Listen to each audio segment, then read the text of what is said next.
ကဲဒီနေ့ကဒီမှာတပုတ်ချစ်စားမယ်တပုတ်သူများတပုတ်ကိုကြီးတူမိုးပဲစိတ်ဝင်စားတာကျွန်တော်တပုတ်ကိုစားတယ်ဒီမှာဒီဟာစက်တုံဖြူနဲ့ရေနဲ့ဟိုပြုတ်ထားတာနော်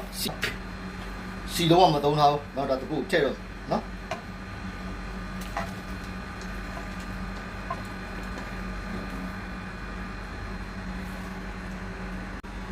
ဒါဖစ်စော့နားမပြရနော်မပြီးမသုံးတော့မပြီးစားဆိုface off နားမပြရထည့်တာနော်ဒါစနုံနည်းနည်းထည့်မယ်နော်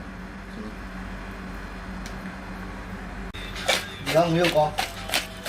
နည်းနည်းထည့်ရနော်ငွေတော့ဒါငွေကိုဒီစလေးနော်နည်းနည်းလေးဆက်လေးတော့တပုတ်ကဒီတပုတ်ကိုတီးကတော့ချိုးတယ်ဆိုတော့ငွေဒီလေးထည့်လို့ရအဆင်ပြေတယ်ဒီဟာအခုဒီမှာအကြီးလုံးနဲ့ခါသွားဒီမှာခါကြတက်တော်နေအပေါ်နဲ့အုပ်မယ်နော်ညီးပြီးလို့ရှိရင်ကြပြီအခုအကြီးလေးနည်းနည်းများနေသေးတယ်တပုတ်ဦးဒီပေါ့တချို့ကြတော့မစားတတ်ဘူးတချို့ကြအရန်ကြိုက်တယ်ဒီကချိုးတယ်တဘောကအရတာဟိုကသူကချိုးပါတယ်တက်တော်နေအုပ်မယ်ပေါ်နေတက်တော်နေပေါ်နေတက်တော်နေအုပ်ထားတယ်နော်ဒီတော့ဖတ်စားလေးအကြီးလေးတောက်လို့ရအောင်ဖတ်လက်စား